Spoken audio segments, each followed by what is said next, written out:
Saudari-saudaraku terkasih dalam Tuhan Yesus Kristus, selamat pagi dan berkah dalam.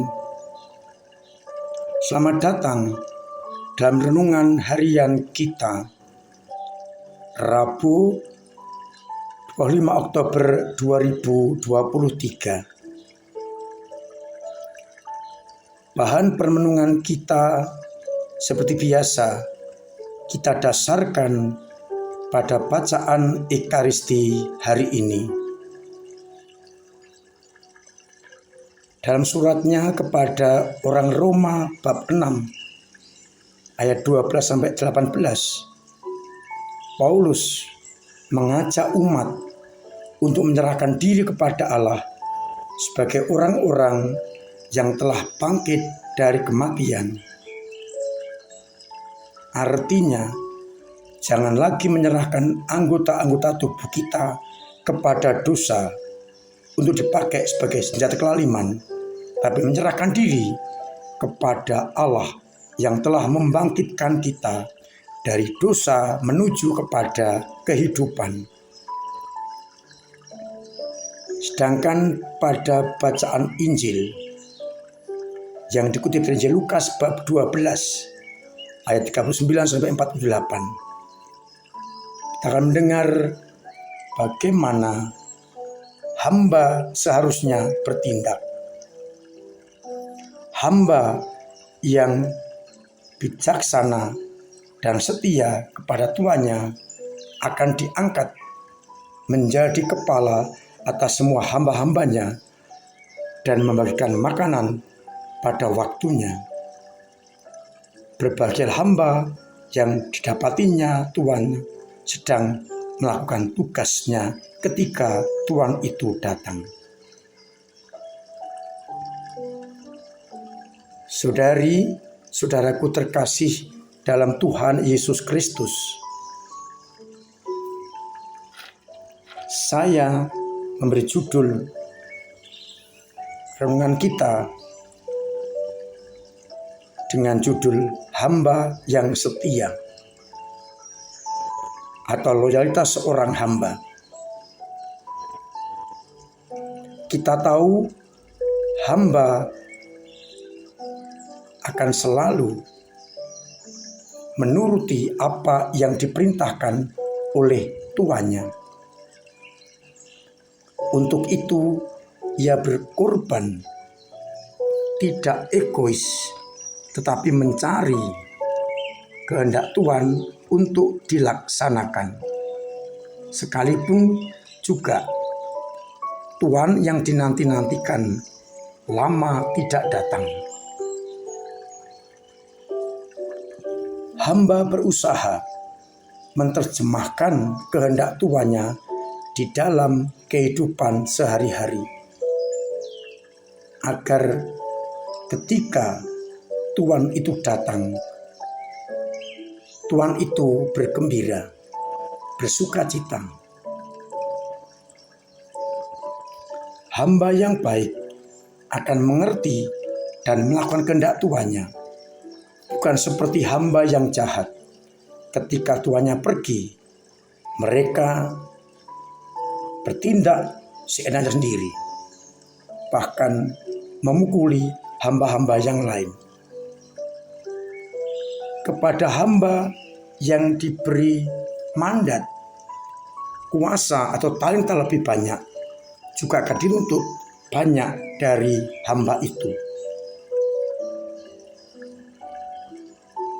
Hamba diminta mewakili hamba yang ditunjuk mewakili tuannya, hendaknya bertindak sungguh seperti yang dikehendaki tuannya, yakni bertindak dengan adil. Pertanyaan yang boleh kita ajukan menjadi terjemahan bacaan yang pertama.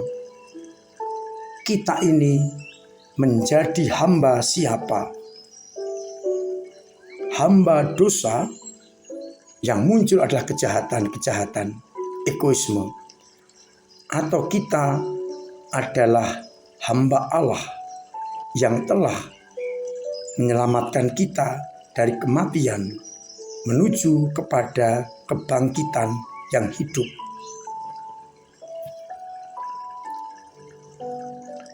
Ini mau menunjukkan kepada kita siapa penguasa kita.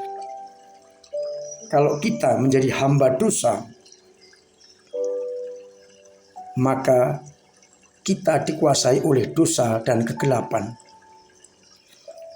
dan tidak akan mengerti kehendak Tuhannya yang lain, yakni Allah. Sedangkan kalau kita menghambakan diri kepada Allah, kita akan menjadi orang merdeka, orang yang hidup karena bangkit dari kematian. Maka pertanyaan permenung pertama, kita ini menjadi hamba siapa? Kita coba renungkan selama ini apa yang kita perbuat. Apakah menuju kejahatan ataukah menuju kepada kebaikan? Harapannya kita menjadi hamba Allah yang telah memerdekakan kita dari dosa, sehingga kita sebagai hamba Allah harus melaksanakan kehendak Allah. Sekali lagi pertanyaannya, aku menjadi hamba siapa?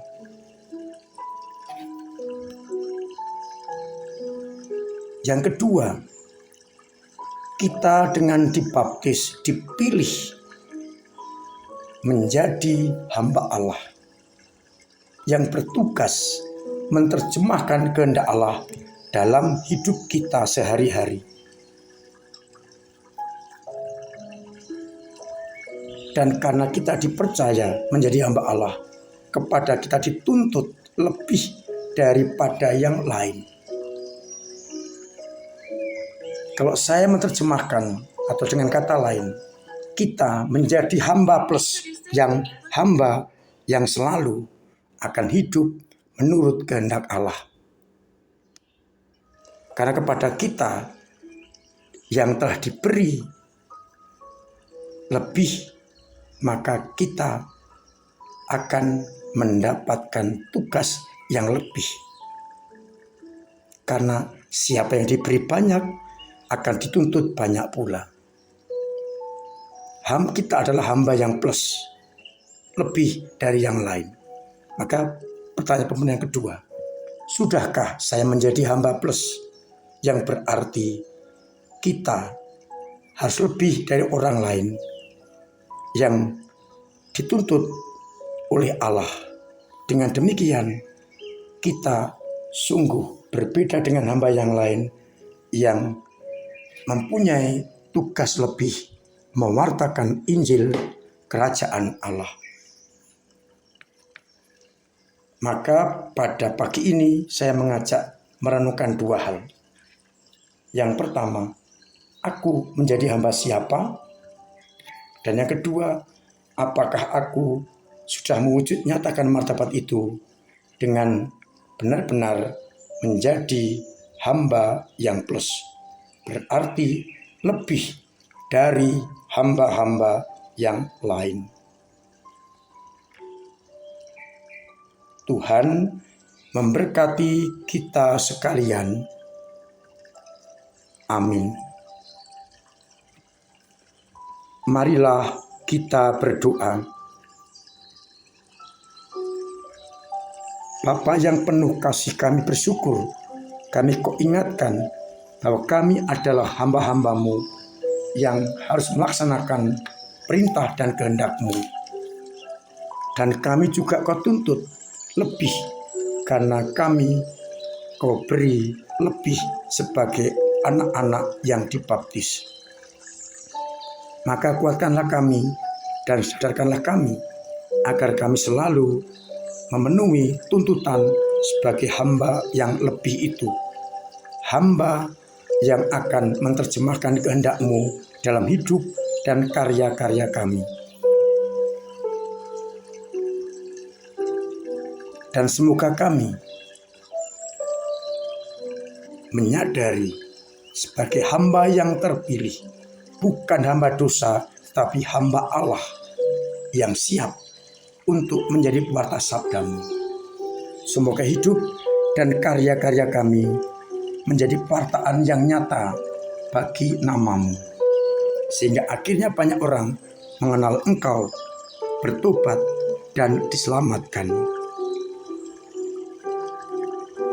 Bapa yang penuh kasih, kuatkanlah iman umat-Mu agar menjadi hamba-hamba yang setia, hamba yang bertanggung jawab, hamba yang menerjemahkan kehendak-Mu. Semoga iman mereka yang mandek Engkau dorong, yang lemah Engkau kuatkan, agar akhirnya semua orang berjalan dalam terang sabda-Mu. Sembuhkanlah yang sakit, bangkitkanlah yang telah berpulang menghadap-Mu. Ringankan penderitaan orang yang punya persoalan. Bebannya menjadi ringan karena kehendak-Mu. Dan semoga yang kesulitan apapun juga Kau bantu lewat sesamanya.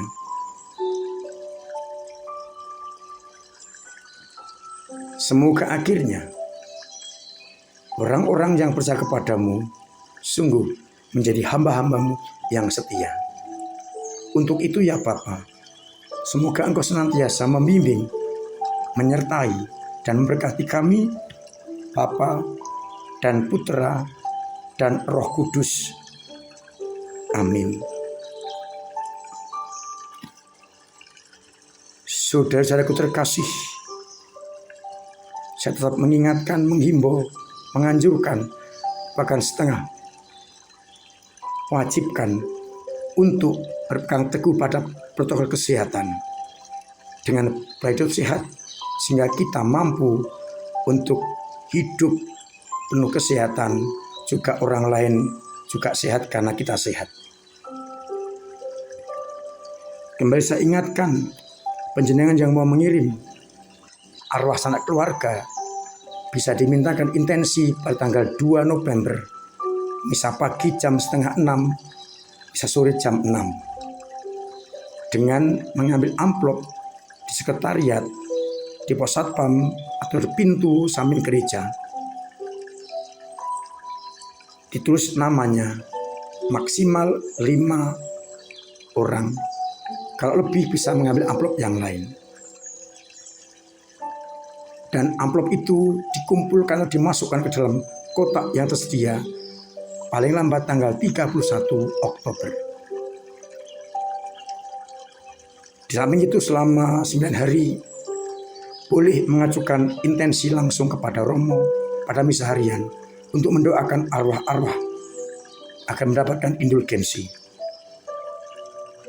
Semoga dengan doa-doa kita, sanak keluarga kita boleh beristirahat dalam damai di surga.